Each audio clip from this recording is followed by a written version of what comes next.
नमस्कार, आप देख रहे हैं न्यूज स्टूडियो। आज है तारीख 24 जून, दिन मंगलवार और हिंदी तिथि त्रयोदशी। तो फिर आइए दोस्तों नजर डालते हैं आज की ताजा खबरों पर, देश और दुनिया की उन सुर्खियों पर जिनका आप पर सीधा असर पड़ता है। देखिए दोस्तों, पहली बड़ी खबर आ रही है कि भारतीय किसानों पर मंडरा रहा है एक नया संकट। अमेरिका भारत में मक्का और सोयाबीन जैसे सस्ते और अक्सर जीएमओ उत्पादों की एंट्री चाहता है। अगर ऐसा हुआ तो देश के करोड़ों किसानों की आजीविका पर सीधा वार होगा। घरेलू फसलें सस्ती होंगी, किसान टूटेंगे और विदेशी कंपनियां बाजार पर राज करेंगी। ट्रेड डील की शर्तें वही रुक गई जब भारत ने कहा किसानों का हित सर्वोपरि है। ये सिर्फ व्यापार नहीं है, भारत की खाद्य सुरक्षा और किसान सम्मान की भी लड़ाई है। लेकिन अगली बड़ी खबर पेट्रोल डीजल के रेट के ऊपर आई है। पेट्रोल 120 लीटर तक जा सकता है। ये सिर्फ आंकड़ा नहीं, एक आने वाला संकट भी है। पूर्व मध्य में तनाव चरम पर है और ईरान दुनिया की सबसे अहम तेल सप्लाई रेखा हार्मुज स्ट्रेट को बंद करने की चेतावनी दे चुका है। ये रास्ता बंद हुआ तो तेल की कीमतें बेकाबू हो जाएंगी। क्रूड पहले ही $80 पार कर चुका है। भारत जैसे देशों पर असर गहरा होगा, महंगाई बढ़ेगी और जेबें और ज्यादा खाली होंगी। अब वक्त है सतर्क रहने का, क्योंकि अगला झटका सीधे आम आदमी को लगने वाला है। तो वहीं देखिए दोस्तों, अगली बड़ी खबर फोन पे के आईपीओ के ऊपर आई है। देश की सबसे बड़ी डिजिटल पेमेंट कंपनी अब शेयर बाजार में उतरने को तैयार है। फोन पे अगस्त में अपना आईपीओ लॉन्च करने की तैयारी में है। 13,000 करोड़ से ज्यादा जुटाने का टारगेट रखा गया है। इस इश्यू के बाद कंपनी की वैल्यूएशन 1.30 लाख करोड़ तक पहुँच सकती है। यानी कि यूपीआई पेमेंट से शुरुआत करने वाली कंपनी अब इन्वेस्टर्स के पोर्टफोलियो में भी एंट्री लेने जा रही है। बड़ा दाव, बड़ा आईपीओ और भारत की नई डिजिटल ताकत का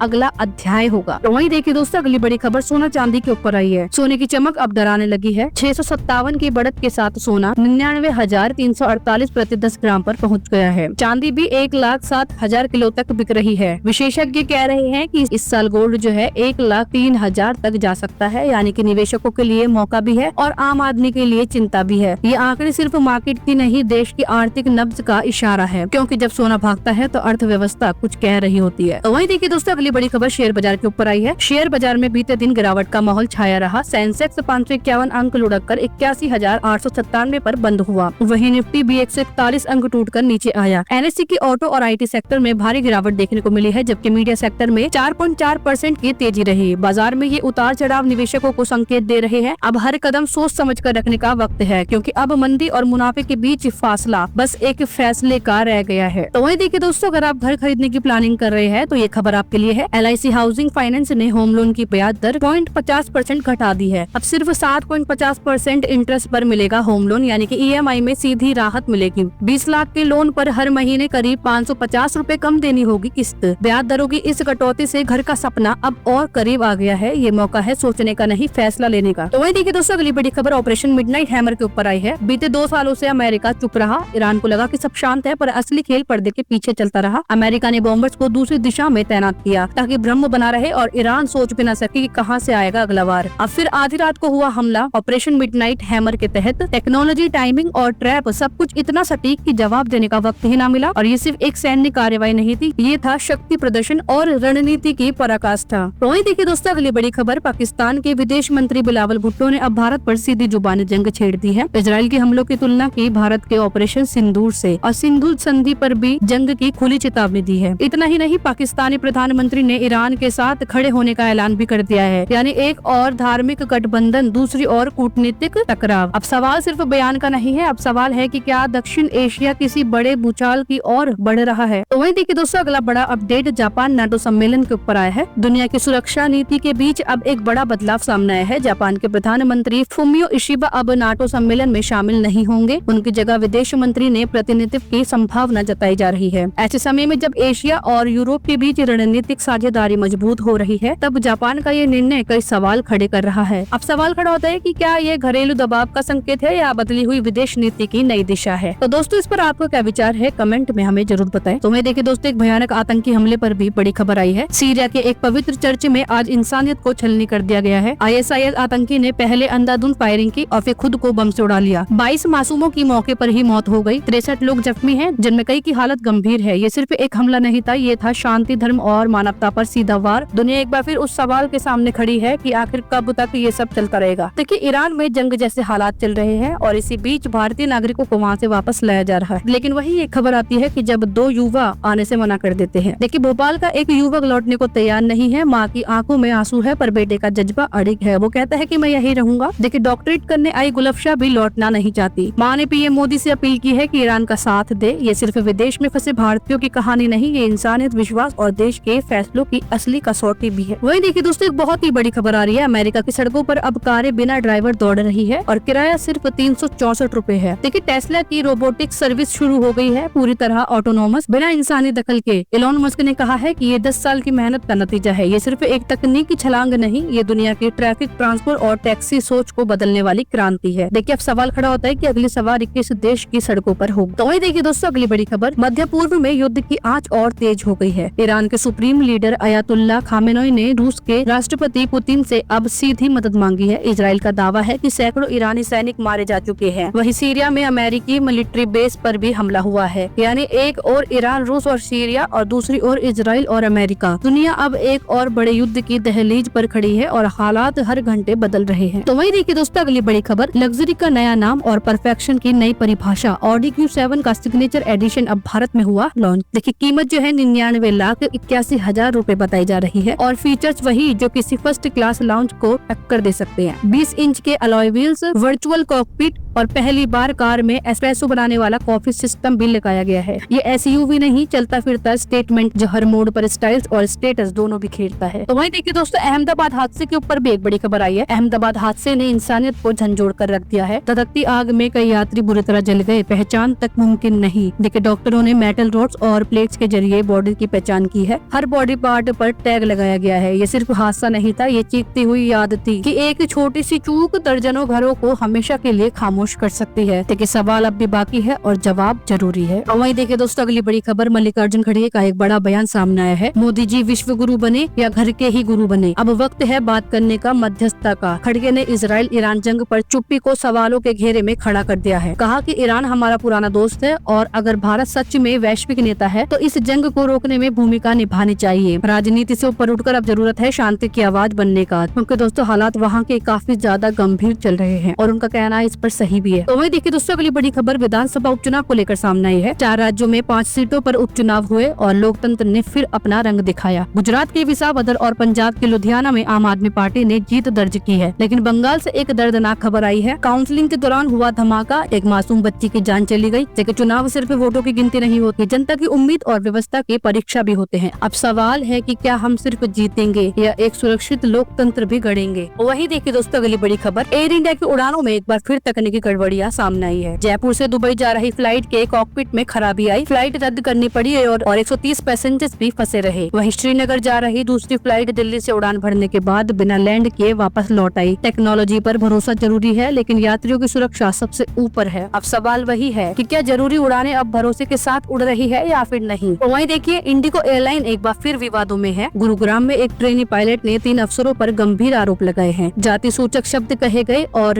अपमानजनक टिप्पणियां की गई। तुम प्लेन उड़ाने लायक नहीं, ऐसी बातें कही गई। अब इन तीनों पर SC/ST एक्ट के तहत केस दर्ज हो चुका है। ये सिर्फ भेदभाव नहीं, उड़ान के सपने पर किया गया हमला भी है। अब सवाल सिर्फ कानून का नहीं, जवाबदेही और सम्मान का भी है। चलिए अगली बड़ी खबर देखिए। देश भर में ब्लास्ट की धमकियों से खलबली मच गई थी, लेकिन पीछे की सच्चाई और भी चौंकाने वाली है। 11 राज्यों में बम धमाके की झूठी मेल भेजने वाली आरोपी एक लड़की निकली, जिसे साइबर टूल्स और सोशल इंजीनियरिंग में महारत थी। मकसद था कि अपने ही बॉयफ्रेंड को फंसाना। एक निजी रंजिश के लिए पूरे देश की सुरक्षा व्यवस्था से खेला गया। अब सवाल है कि क्या हमारे डिजिटल सिस्टम ऐसे खतरनाक इरादों से सुरक्षित है। तो वहीं देखिए दोस्तों, यूट्यूबर ज्योति मल्होत्रा के ऊपर भी एक बड़ी खबर आई है। यूट्यूबर ज्योति मल्होत्रा की न्यायिक हिरासत 14 दिन और बढ़ा दी गई है। जमानत पहले ही खारिज हो चुकी है। अगली सुनवाई अब 7 जुलाई को होगी। सेशन कोर्ट में याचिका दाखिल करने की तैयारी चल रही है। मामला गंभीर है और कानून की नजरों में अब हर कदम का वजन तोला जा रहा है। सवाल ये नहीं कि वो यूट्यूबर है, सवाल ये है कि क्या उन्होंने कानून की सीमाएं लांघी है। तो वहीं देखिए दोस्तों, तेज प्रताप का भी एक बड़ा बयान सामने आया है। तेज प्रताप यादव ने सियासत में सनसनी फैला दी है। कहा कि मेरी जान को खतरा है, साजिश करके मुझे पार्टी से बाहर किया गया। अब मैं 4-5 चेहरों का पर्दाफाश करूंगा। तेजस्वी को CM बनने का आशीर्वाद दिया, लेकिन खुद को कर दिया गया अलग। क्या ये परिवार के भीतर सियासी संग्राम की आहट है या कोई बड़ी बगावत की शुरुआत है। कि दोस्तों, हरियाणा से भी एक बड़ी खबर आई है। देश के लोकतंत्र पर लगी सबसे काली स्याही को आज 50 साल हो गए हैं। इमरजेंसी की बरसी पर हरियाणा बीजेपी ने राज्य भर में कार्यक्रम तय किए हैं। मुख्यमंत्री करनाल में रहेंगे, जबकि प्रदेश अध्यक्ष पंचकुला में और सभी जिलों में नेताओं की ड्यूटी लगाई गई है। ये सिर्फ स्मरण नहीं, लोकतंत्र की रक्षा का भी संकल्प है। एक ऐसी याद जो सत्ता के घमंड और जनता की ताकत दोनों का चेहरा दिखाती है। तो वहीं देखिए दोस्तों, अगली बड़ी खबर पंजाब से आ रही है। पंजाब उपचुनाव में आम आदमी पार्टी ने बाजी मान ली है। कांग्रेस उम्मीदवार ने हार के बाद इस्तीफा दे दिया। बीजेपी तीसरे नंबर पर रही और अकाली दल की तो जमानत भी जब्त हो गई। इस जीत के बाद केजरीवाल ने कहा कि राज्यसभा भेजे जाने का फैसला पार्टी की कमेटी करेगी और एक सीट की जीत से कहीं ज्यादा है। ये पंजाब की सियासत में आपकी पकड़ मजबूत होने का भी संकेत है। अब असली खेल दिल्ली नहीं पंजाब तय करेगा। तो वहीं देखिए दोस्तों, ट्रेन में हुई मारपीट के ऊपर भी एक बड़ी खबर। वंदे भारत जैसी हाईटेक ट्रेन और झांसी स्टेशन पर हुआ शर्मनाक तमाशा। एक यात्री को चप्पलों से पीटा गया, वो भी बीजेपी विधायक के सामने। झगड़ा बढ़ा, हाथापाई हुई और भीड़ ने कानून को अपने हाथ में ही ले लिया। विधायक मौन रहे, भीड़ हावी रही और अब वायरल हो रहा है ये पिटाई का वीडियो। सवाल ये नहीं कि कौन दोषी है, सवाल ये है कि कानून की इज्जत किसके हाथ में सुरक्षित है। वहीं देखिए दोस्तों, भारी बारिश और बाढ़ का कहर। सूरत में आसमान से बरसी आफत। 7 इंच बारिश ने शहर को पानी पानी कर दिया। स्कूल बंद रहे, सड़कों पर भी जल भराव रहा। हालात बाढ़ जैसे बने हुए हैं। राजस्थान और मध्य प्रदेश में भी रेड अलर्ट जारी है। अगले 48 घंटे बेहद संवेदनशील है। उड़ीसा में हालत और गंभीर है। 50,000 से ज्यादा लोग बाढ़ से प्रभावित हो चुके हैं और एक महिला की तो मौत भी हो चुकी है। अब सवाल मौसम का नहीं, सवाल है तैयारी और जिम्मेदारी का। तो वहीं देखिए दोस्तों, अगली बड़ी खबर। राष्ट्रीय स्वयं सेवक संघ की सालाना बैठक 4 से 6 जुलाई तक आयोजित होगी। ये सिर्फ एक संगठनात्मक कार्यक्रम नहीं, एक शताब्दी की और बढ़ती सफर का भी अहम पड़ाव है। अगले साल आरएसएस के 100 साल पूरे हो रहे हैं और इस बार की बैठक में विचार, दिशा और विस्तार पर भी चर्चा होगी। प्रांत प्रचारक भी जुड़ेंगे, लेकिन एजेंडा सिर्फ वर्तमान नहीं, भविष्य की रणनीति भी तय करेगा। देश की सामाजिक और वैचारिक धारा में ये बैठक एक बड़ा संकेत बन सकती है। तो ये थी दोस्तों आज की सभी महत्वपूर्ण खबरें। देखते रहिए न्यूज स्टूडियो को, जहाँ खबरें मिलती है भरोसे के साथ। और अगर आपने चैनल को सब्सक्राइब नहीं किया है तो प्लीज चैनल को सब्सक्राइब करके वीडियो को लाइक और शेयर जरूर करें। साथ ही दोस्तों, हमें कमेंट करके जरूर बताएं कि आप कौन से राज्य और कौन से शहर से ये वीडियो देख रहे हैं। तो चलिए मिलते हैं अगली अपडेट के साथ। तब तक के लिए जय हिंद, जय भारत।